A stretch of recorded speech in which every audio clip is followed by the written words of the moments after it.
दोस्तों नमस्कार, मैं आप लोग का हार्दिक अभिनंदन करता हूँ। चलिए शुरू करते हैं। तो अभी वीडियो इसमें अपलोड होगा देसी टीवीएसएम ग्रुप में, है ना, सारा वीडियो, क्योंकि अभी ये जो है इसको थोड़ा दिन के लिए अभी रेस्ट दिया गया है, 1 वीक।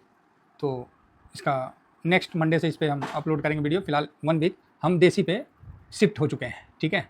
तो इसका विशेष ध्यान रखिए। बाकी अपना 2.0 और चंदन टीवीएसएम इस तरह के हैं चैनल, जिसको आप सब्सक्राइब करके रखिए, अच्छा रहेगा। चलिए फिलहाल अभी हम बात करेंगे आईटी पे। तो आईटी पे क्या चल रहा है भाई साहब? बढ़िया चल रहा है, हैं? किसी को उम्मीद नहीं था कि आईटी भागेगा, समझ रहे हैं, क्योंकि एसेंचर तो पिटा हुआ था, एसेंचर तो पिटा हुआ था फ्राइडे को, और आज देखिए आईटी 4.25% का तेजी और ज़बरदस्त 4 तक चला गया था, फिर थोड़ा सा एक रुकावट सा रहा। तो आज का तेजी शानदार रहा, बहुत अच्छा रहा, और कहीं ना कहीं एक महीना में 3.25% का। तो अब आप बोलोगे सर क्यों रहा? बात तो सही है भाई, एक महीना में 3.25% दे रहा है, तो आखिर क्यों? मतलब जो आईटी को ना, मतलब इस तरह का एआई से लेके और पता नहीं क्या क्या, तो फिर आईटी में तेजी क्यों? तो भैया इसके लिए आप साउथ कोरिया चलिए, है ना। कॉस्पी पे देखिए, आज गिरा भाई 9%। एक महीना में गिरा हुआ है भाई ये 20%, ठीक है। तो भाई ये 20% इंडेक्स गिरा हुआ है एक महीना में। अपना 3% चढ़ा है और ये 20% से ज़्यादा 21% गिरा हुआ है। तो अब ये क्वेश्चन है कि भाई ये क्यों गिरा, कॉस्पी क्यों गिरा, तो वो मतलब कोरिया का बाजार क्यों गिरा? तो आप बोलिएगा सर रिटर्न बहुत ज़्यादा ना दिया था, डबल से ज़्यादा था। डबल क्या मतलब, बहुत ज़्यादा रिटर्न दे दिया था सर। जो 3,3200 का चीज़ आपको मतलब 183% का रिटर्न दे दिया सर, तो इसीलिए थोड़ा प्रॉफिट बुकिंग आया। बस बात आपका जवाब आप ही के उसमें है, आपका क्वेश्चन आपका जवाब सब आप ही के पास है। तो भाई इसमें जब करेक्शन आ रहा है तो जस्ट लाइक प्रॉफिट बुकिंग हो रहा है ना। तो उसी तरह सेम आईटी इंडेक्स को जब देखिएगा, तो आईटी बीच एक साल में क्या हुआ, ये भी तो 20% गिरा हुआ आईटी इंडेक्स, ये भी तो 20% गिरा हुआ है ना। तो इसमें क्या है कि ये एक तरफा गिरा हुआ था, तो अब क्या है, इसमें थोड़ा बाउंस बैक आ रहा है। ओवर सोल्ड हो चुका था, इसीलिए इसमें थोड़ा बाउंस बैक आ रहा है। कॉस्पी का मार्केट ओवरबॉट हो गया था, ज़बरदस्त हो गया था, तो वहाँ पर एक प्रॉफिट बुकिंग हुआ, और यहाँ पर ही ओवर सोल्ड होने के कारण एक अच्छी बाइंग के साथ इंटर हुआ। तो अब यहाँ पर ही फिर समझना कैसे है, वो क्यों भागा, तो उसके पास एआई चिप सेमी जो भी है सारा चीज़ उसके साथ इंक्लूड था, इसलिए वो बूम हुआ। इंडियन आईटी क्यों गिरा, इसके साथ कुछ भी नहीं था, तो ये गिर गया, ठीक है। अब इसमें मेरिट डिमेरिट हम क्या ही चर्चा करेंगे। एआई क्या करेगा जो अभी आपको दिख रहा है, ये इसका वास्तविक रूप नहीं है। 3 साल बाद इसका वास्तविक रूप निकल के आएगा 2030 में, कि भाई एआई ये कर सकता है। अभी तक तो जस्ट सट्टा मार के और थोड़ा आगे पीछे करके जो है, मतलब हमारे लिए क्या यूज़ वाला है, तो ये तो हमको उसी समय ना पता चलेगा। साथ में कॉस्टिंग क्या पड़ेगा, कॉस्ट सबसे इंपॉर्टेंट फैक्टर हो जाता है, तो वो भी हमको ध्यान रखना पड़ेगा कि कॉस्ट कितना पड़ रहा है एआई को यूज़ करने में और आईटी कंपनी को यूज़ करने में, मतलब दोनों में एक डिफरेंस करके कि कौन सा मतलब बेटर हो रहा है। तो फिर अभी के हिसाब से एआई तो बहुत अच्छा चल रहा था, लेकिन उसका कॉस्ट डाटा बहुत महंगा था, जिस कारण से सभी कंपनी का बजट हिल गया। अच्छा तो है लेकिन महंगा है, तो फिर कैसे, समझ रहे ना कैसे? तो इस चीज़ को ध्यान रखिए। तो इसीलिए आज अपना कंपनी जो आईटी कंपनी में एक अच्छा रिवर्सल का सिग्नल रहा, ओवर सोल्ड मार्केट था, एक अच्छा मतलब बाइंग का संकेत मिला है, जो कि बहुत अच्छा है। जब हम इसके एक महीना के चार्ट में जाते हैं और देखते हैं कि एक महीना में सबसे ज़्यादा बाइंग कब आया था, तो सबसे ज़्यादा बाइंग 19 जून को आया था, जब आईटी ने 30.41 पे क्लोजिंग दिया था, 30.41 पे क्लोजिंग दिया था, और लो नहीं 2966 था, नहीं, यहाँ 267 CR का वैल्यू के साथ ट्रेड हुआ था, और इसमें 63% का डिलीवरी 64% का डिलीवरी पोजीशन लिया गया था। तो ये अभी तक का एक महीना में सबसे बड़ा ट्रेड हुआ है, जबकि क्लोजिंग जो था आपको 30.41 पे था, ठीक है। हालांकि उसके बाद लो तो बनाया है 28.55 का था, और फिर आपको अभी थोड़ा सा ऊपर आया है।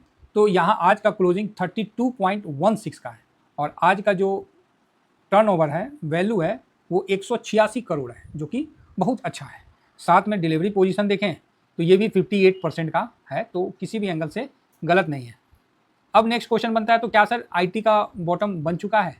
देखिए बॉटम बना नहीं बना ये तो तब पता चलेगा ना, जब आईटी 40 चला जाएगा, 35 36 37 क्रॉस कर जाएगा, तभी ना आप बोलिएगा कि बॉटम बना है। अभी क्या बोला जाएगा, क्योंकि ये बीच बीच में अच्छा खासा नीचे से ऊपर बाउंस बैक देने के बाद गिरावट आ जाता है इसमें। ये 14-15% चढ़ने के बाद नया लो बना दे रहा है। अब बताइए आईटी में क्या बोलेगा आदमी। यहाँ देखिए 14.52% का तेजी करने के बाद अगेन नया लो बना दिया इसको काट के, समझ रहे हैं। तो उस सेंस में अब हम लोग को ये देखना है, अगर आईटी इस बार जब तक ये 34 या 35 को क्रॉस नहीं करेगा तब तक हम इस पे लो का नहीं बोलेंगे। क्या बोलेगा? अच्छा हाँ, ये और बताते हैं। जैसे 15% चढ़ा फिर गिर गया। अब यहाँ देखिए, यहाँ भी तकरीबन 14-15% चढ़ा गिर गया, ठीक है। अब तो यहाँ का लो से हिसाब से देखिए, तो इस हिसाब से ये 33 जो है ना, इस हिसाब से मोटा मोटी पकड़ लीजिए कि इसके ऊपर निकलता है आईटी, तभी आप थोड़ा सा मतलब अच्छा महसूस करिए, अदरवाइज नहीं। 33 के ऊपर निकल के क्लोजिंग देता है तो थोड़ा सा आप मजबूत मानिए, अदरवाइज कोई पता नहीं वापस से ये नीचे नया लो बना दे, क्योंकि हर बार इसी प्रकार का लो इसने बनाता हुआ आया है। तो ठीक है, जिसका जो पोजीशन है आराम से रखिए, और 33 के ऊपर अगर क्लोजिंग देता है तो अच्छा माना जाएगा, है ना। 33 के ऊपर क्लोजिंग देता है अच्छा माना जाएगा। हाँ, 35 के ऊपर निकलता है तब हम इस पर बुलिश होंगे, तब हमको लगेगा कि नहीं अब ये बॉटम बना दिया। जब तक ये 35 के ऊपर निकल के क्लोजिंग बढ़िया नहीं देता है तब तक आपका बॉटम का क्लियर नहीं है।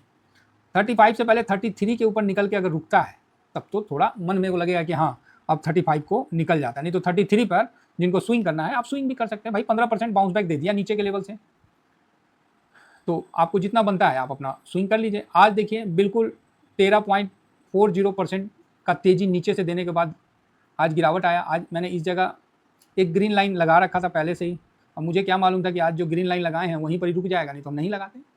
एक रेसिस्टेंट के तौर पर हमने ये पहले से भी लगा रखा था, तो भाई साहब इसने तो कर दिया, ठीक है।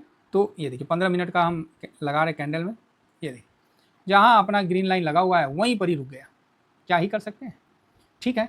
अगर ये 35 के ऊपर निकलता है तभी हम इस पर बुलिश होंगे, अदरवाइज अभी कोई बॉटम का कंफर्मेशन नहीं है कि बॉटम बना दिया, क्योंकि सर इसने इतना हम लोग को जलाया है ना कि जल जल के मतलब क्या ही बताएं, हम लोग तो कुंदन हो गए हैं, है ना। इतना जलाया है कि जल जल के तो हम लोग कुंदन हो गए हैं। तो इसीलिए जिसको प्रॉफिट बुक करना भाई साहब कर सकते हैं, जिसको नहीं करना है होल्ड करना है होल्ड कर सकते हैं।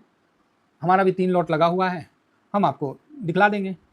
तो अच्छा है, क्योंकि एआई का थोड़ा सा अब जो है ना दबदबा कम हो रहा है। सबको लग रहा है कि एआई का नौटंकी ज़्यादा ही हो गया, ज़्यादा ही एआई मतलब एआई खाना नहीं, एआई खाएगा नहीं ना महाराज आदमी। तो वही चीज़ है कि एआई को लेकर अब लोग थोड़ा सा फ्रस्ट्रेट भी होते हुए दिख रहे हैं कि बहुत ज़्यादा वैल्यूएशन में एआई आ चुका है।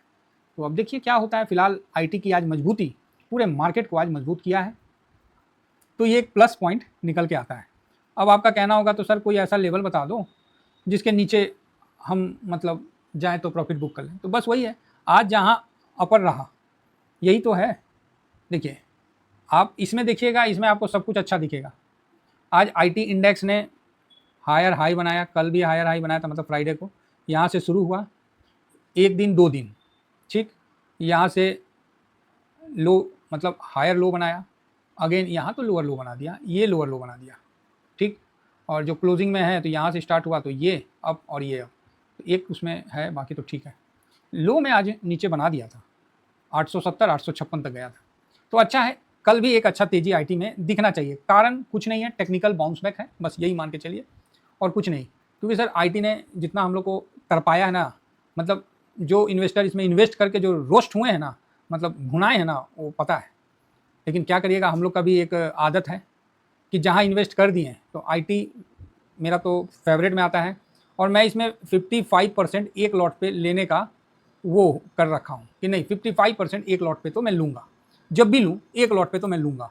अब वो देखिए वो हमको कब तक मिलता है, जब भी मिले, साल लगे 2 साल लगे, जितना टाइम लगे, हम उसके लिए वचनबद्ध हैं। उसके अलावा जिस जो है उस पर हम कोई वचनबद्ध नहीं है, उस पर अलावा हम स्विंग करेंगे। फिलहाल इतना ही कहकर अपनी वाणी को विराम देता हूँ। Thank you very much. जय हिंद, जय भारत।